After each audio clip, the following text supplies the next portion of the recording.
Nessa semana você vai saber como foram os balanços das nossas companhias aéreas que acabaram de ser divulgados. Sejam bem-vindos a bordo, meu nome é Adriano Pescado, você está aqui no canal da Foquemos, que é um canal que fala de finanças, e a gente vai trazer nessa semana as finanças das três aéreas. Primeiro a gente vai falar da Gol, depois vamos falar da Latam e depois da Azul. Será que a gente tem bons números? Como será que o mercado viu isso? Bom, primeiro que a gente vai falar é o resultado da Gol. A Gol traz um balanço em que a manchete é uma manchete bem negativa, mostrando ali um prejuízo de 3,9 bilhões no segundo trimestre.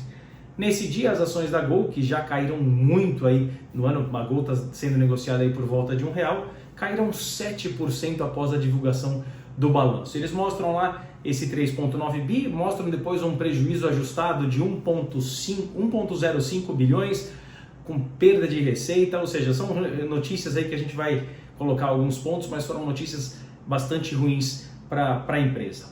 A Ernst Young, que é uma empresa que faz auditoria lá dos balanços, ela traz nas notas explicativas ali do balanço algo que chamou bastante a atenção dos investidores e é um motivo de atenção aí, fica de olho. Vou colocar aqui para você ver na tela. Olha lá. Incerteza relevante relacionada com a continuidade operacional da empresa. Então ela mostra ali que, olhando as informações contábeis da empresa, o passivo da empresa excedeu o ativo, né? Ou seja, ela tem mais dívida do que ela tem ali de patrimônio, na parte individual em 7 bi e na parte consolidada de 15 bilhões de reais.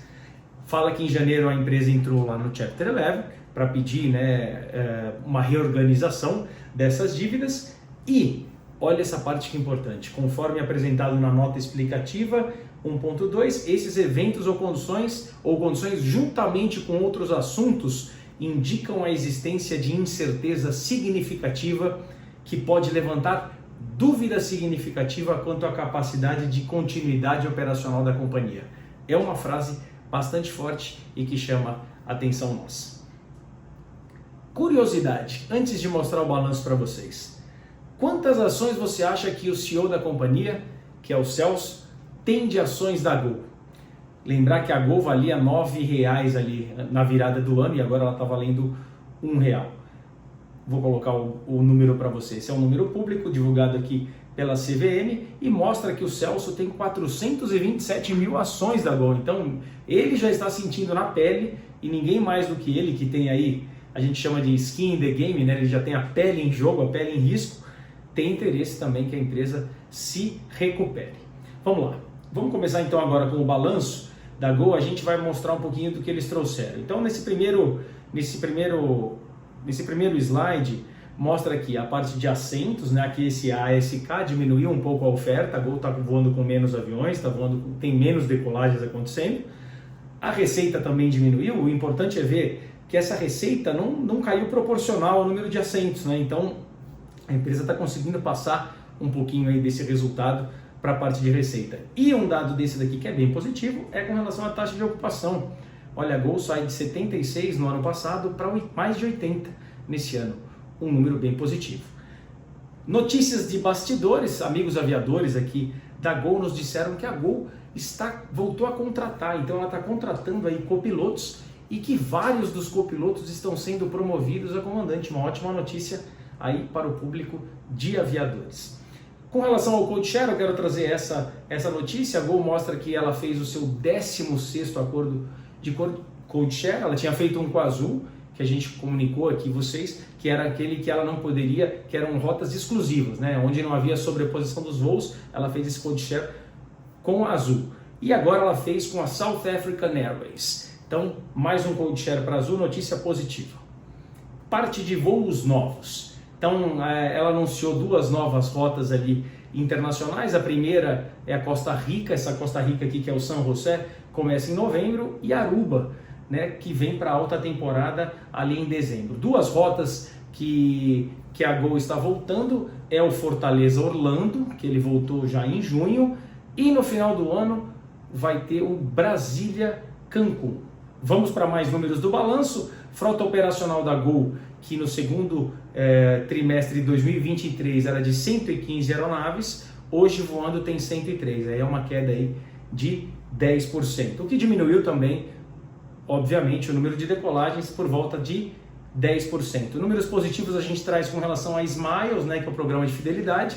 Então, dá uma olhadinha nessa tabela em que mostra que aumentou um pouco o faturamento, aumentou o número de clientes, transações de resgate de milhas aumentou também, e a quantidade de milhas resgatadas, que a gente já tinha comentado aqui que podia ser um corre-corre para todo mundo vender, né, e resgatar as milhas, não foi o que aconteceu, é uma subida de 2%, bem pequenininha, números positivos ali da Smiles. No balanço, a Gol comunica que a enchente que teve no trimestre, né, que pegou o Rio Grande do Sul, prejudicou a receita da Gol em 120 milhões de reais. Agora eu gosto de mostrar para vocês aquela parte de demonstração de resultado, que ele mostra ali o quanto que a empresa recebeu e quanto que é a última linha ali que vai mostrar esse prejuízo. Então aqui, esse é o DRE da Gol, então ele começa lá com uma receita de quase 4 bi, é um pouquinho menor do que no ano contra ano, que foi de 4,100. Então você vê que a empresa de custos, ela já tem um custo bem maior, então ela teve menos receita e mais custo. A linha ali embaixo do resultado operacional, que no ano passado foi de 500 milhões positivos, nesse aqui ele já deu negativo. Então ele já deu negativo. E aí vem a pior parte, né, que é aquela parte das despesas financeiras. Então você tem aqui um pouquinho de receita e um monte de número negativo na despesa financeira, principalmente causado sobre juros, né, de dívida, que ali coloca com 755 milhões, e variação cambial. O dólar subiu muito aí nesse primeiro semestre, então traz para a Gol um número negativo aí de 2,7 bilhões. Pronto, aí o prejuízo já está lá, 3 bi e 800. E aí você tira aqui o imposto de renda, diferido e corrente, esse número vai para 3,9 bilhões e esse é o lucro do período, que é um número bastante ruim. Para finalizar, eles trouxeram duas atualizações com relação ao Chapter 11. O primeiro que fala que o prazo da companhia para apresentar o plano foi estendido e a gente vai ter isso até agora, o dia 21 de outubro desse ano, sendo que os votos para esse plano vão sair até dia 20 de dezembro. Então é bem provável que até o final do ano a gente vai ter essa definição aí e que a Gol, se Deus quiser, vai sair do Chapter 11. Pode acontecer alguma outra mudança, a gente informa aqui vocês.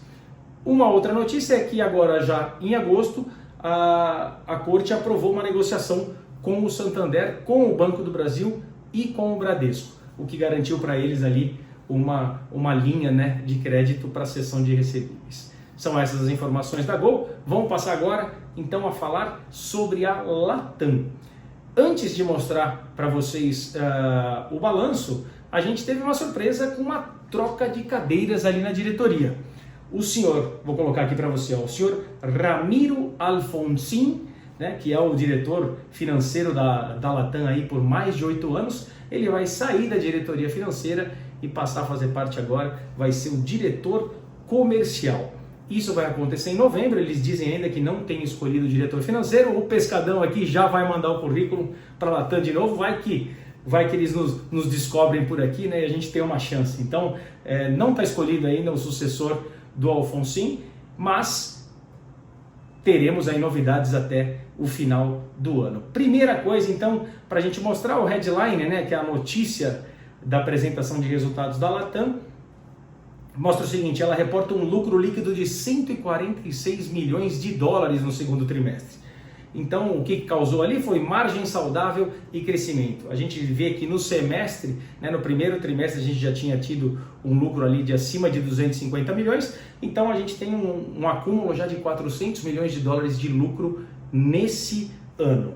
Pontos de destaque nesse balanço. Então, primeiro aqui a gente vai mostrar que a parte de crescimento operacional. O primeiro número que chama a atenção é a quantidade de passageiros, né, aumentando aí mais de 15% com relação ao ano passado. Capacidade aumentou em 16%, o load factor, que é ali a ocupação, de 82%, super positivo, e uma receita muito forte da Latam de 3 bilhões de dólares, aí um aumento de 13%.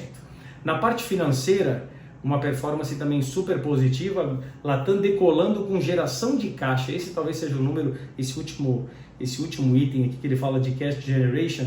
Então, 177 milhões de dólares, o que dá quase 1 bilhão de reais. e o que fez que depois a Latam decidisse aí pagar dividendos. Ela pagou quase toda essa geração de caixa, ela pagou 175 milhões de dólares de dividendo, um número aqui super positivo. Uma coisa que a Latam sempre deu muita importância é com relação à satisfação do consumidor, né? O que eles chamam aqui de NPS.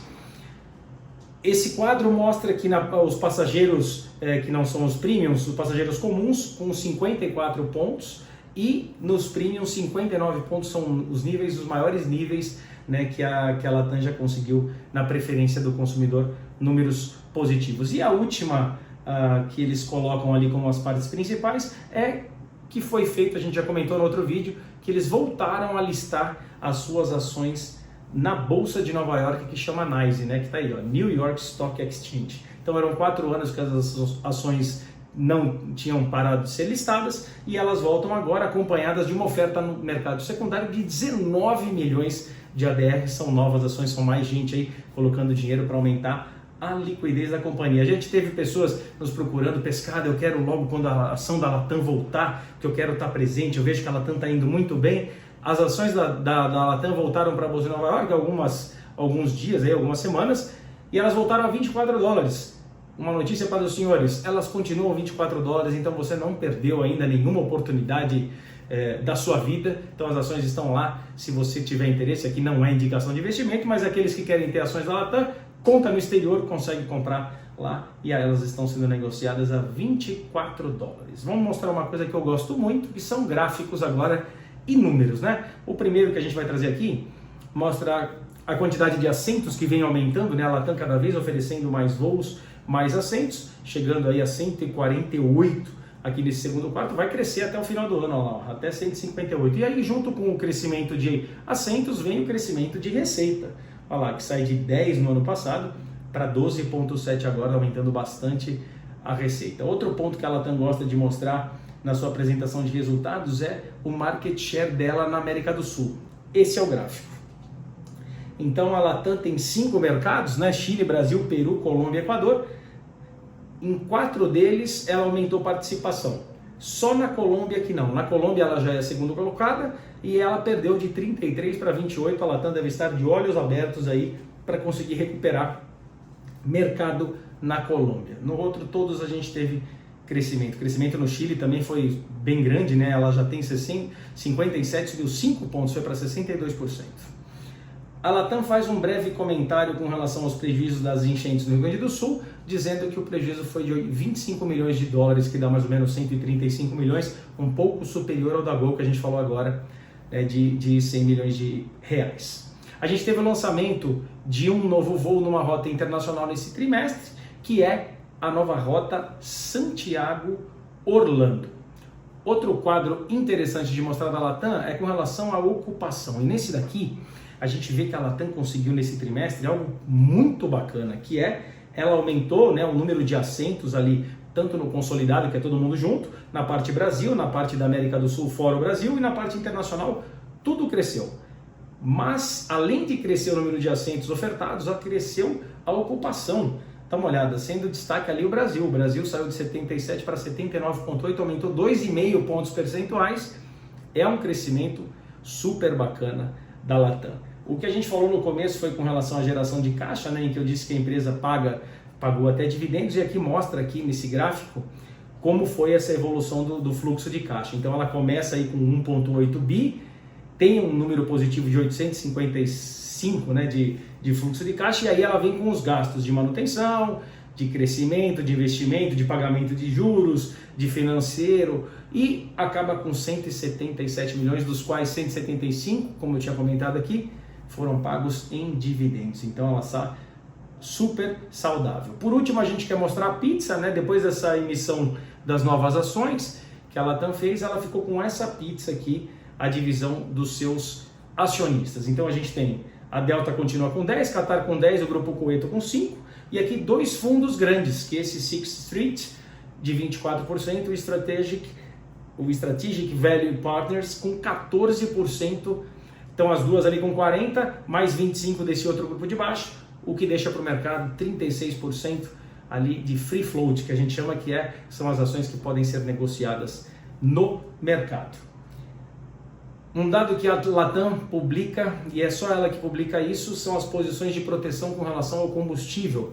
A gente teve nesse trimestre um combustível mais barato, então acabou que esse hedge que ela faz, essa proteção não surtiu efeito. E a Latam havia previsto agora para o final do ano um aumento, né, de hedge, então ela continua ali ó, com 48 e 43, mas para o ano que vem ela já está vendo um mercado mais tranquilo com relação a isso e a proteção dela diminui a lá de 29% e de 24%.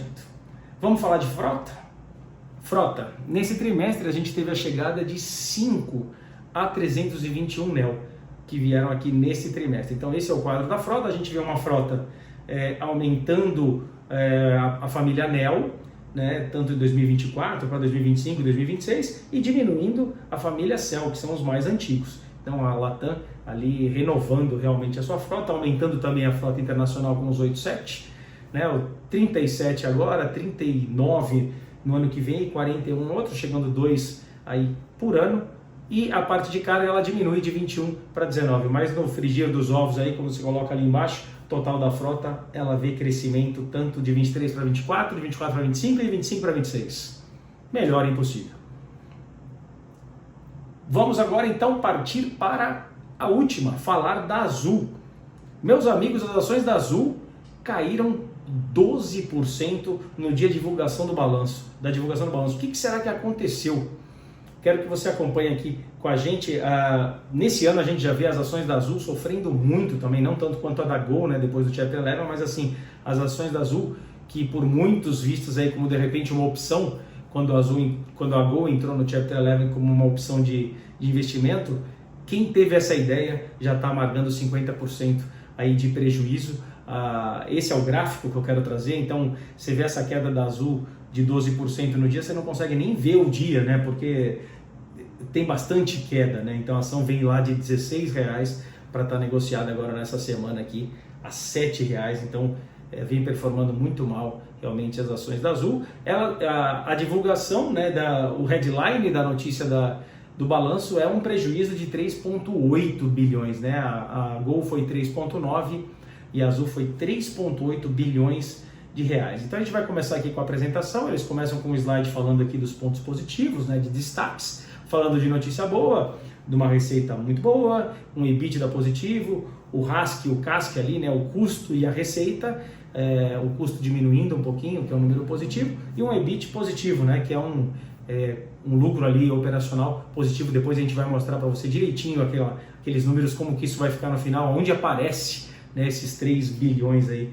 de prejuízo. Logo nos primeiros slides, eles já começam comentando sobre o prejuízo no Rio Grande do Sul. Então, ele mostra que esse prejuízo foi de 200 milhões. É um número ali que ele coloca que é bem maior do que o da Latam e o da Gol, que nem a gente já falou aqui no começo do vídeo. Depois desse slide, eles vêm com um outro falando, justificando também que os números desse trimestre não foram bons. E aqui eles colocam o real, né? Então o real, que estava por volta de R$5 no começo do ano, batendo 5,56 agora. Então essa subida na taxa média do câmbio, a gente vai ver aí o rombo que faz no balanço, né, da empresa. Então agora vamos falar algumas coisas positivas da Azul. Ela mostra a tarifa média, né, semanal. Então ela mostra aqui ali por volta de maio, ali que elas foram caindo, ficaram até abaixo de R$300, já se recuperaram as tarifas já estão por volta aí de R$440, números bem positivos.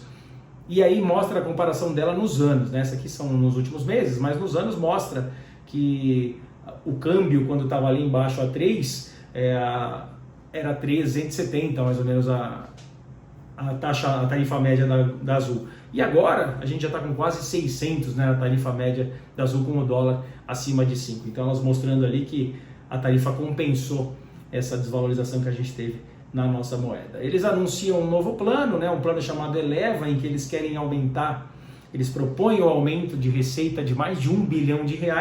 Então com essas iniciativas aqui, ó.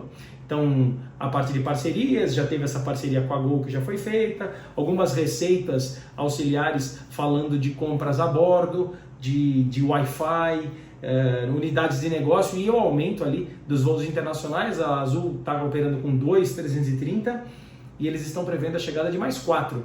São 2 ainda esse ano, a partir de setembro, e 2 no comecinho de 2025 para aumentar bastante ali a parte internacional. E se você for ver, a Latam, né, que aumentou bastante a parte internacional, tem muita receita vindo em dólar e o dólar disparou, então os números da Latam vieram bem positivos. Então as brasileiras aqui estão querendo aumentar isso também por conta, né, de ter essa receita em dólar. Um outro ponto positivo que a Azul mostra é com relação ao tempo mínimo do avião no solo.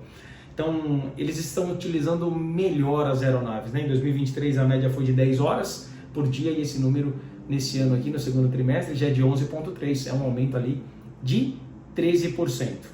Esse mapa que eu gosto de trazer para vocês, que eles publicam sempre para os investidores, mostra aquele diferencial da Azul dela voar sozinha em muitas rotas, né? Para vocês terem uma ideia.